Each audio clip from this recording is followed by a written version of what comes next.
delayed planting that happened across much of the Corn Belt and especially across a lot of South Dakota, we're going to be watching emergence here in the next couple weeks. That it's going to be important to remember to be looking for situations that are going to hinder our stand establishment, especially in areas that had heavy rains similar to this one.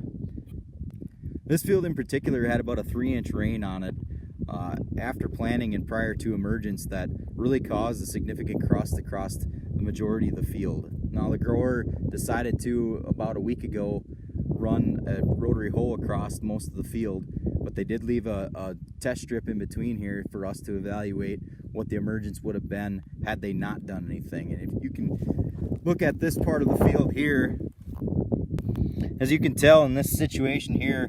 we do have one that's leafed out under the ground. It ran into about a 1/2 inch to a 3/4 inch crust, and that's just never going to catch up in a situation like that, and it's basically a weed and a lost part of stand. And you find another situation where it actually did come up through the cracks, but it's so far behind the plant that's next to it that it's basically a weed as well. So it's very important to try and make sure that we're getting this crop up as even and as uniform as possible. I know that's not always the easiest thing to do, but it does directly affect yield the more uniform and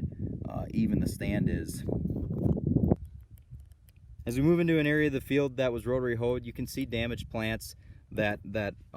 were damaged obviously by that pass, as well as ones that make it through just fine. And that's the trade-off that we're talking about and need to evaluate when we're doing our stand count evaluations, as well as what's established versus what is yet to come and is hindered by that crusting.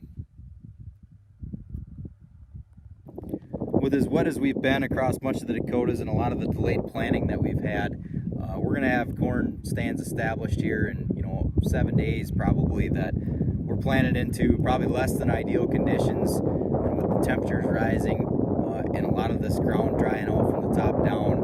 we're going to run into these crusting issues, and it's important to just be evaluating our stands as much as possible in situations like this, and just doing everything we can to try and get the crop up and going, because at this point in time, we're basically down to one shot of getting it planted.